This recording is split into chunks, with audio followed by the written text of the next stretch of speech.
লাগিছে আজি ঐতিহাসিক দিন মানে আমাৰ মাজবাট সমষ্টিত ক'বলৈ গ'লে টাউন নাছিল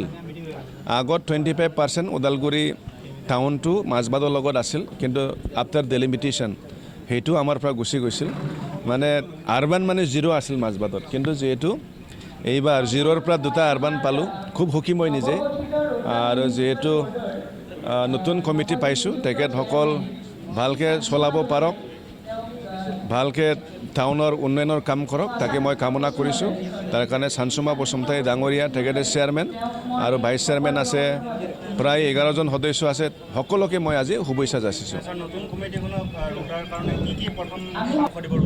পৰামৰ্শটো এইটোৱেই হ'ব যে প্ৰথম অফিচ ল'ব লাগিব তেওঁলোকে নতুন হিচাপে বহুত কষ্ট থাকিব মই যেহেতু নিজেই ইয়াৰ বিধায়ক হিচাপে মই তেওঁলোকক যিমান পাৰোঁ মই সহায় কৰিম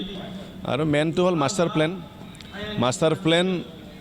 বনাই পেলাইহে আমি আগুৱাই যাব লাগিব তাৰ কাৰণে মই লগত থাকিম তেখেতসকলৰ লগত মই নিজেও এক্স অফিচিঅ মেম্বাৰ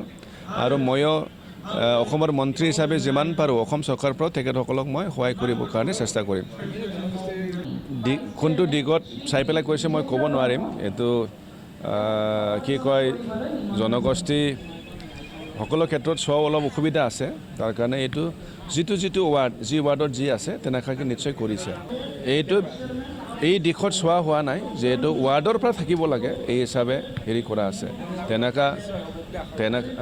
অনাগত পিছৰ দিনত থাকিব এইবিলাক আপুনি যিহেতু কৈছে এই কথাটোকৈ পিছত মনত ৰাখিম এইবিলাকতো বেছিক কাম কৰিবই লাগিব কৰিব এইখিনি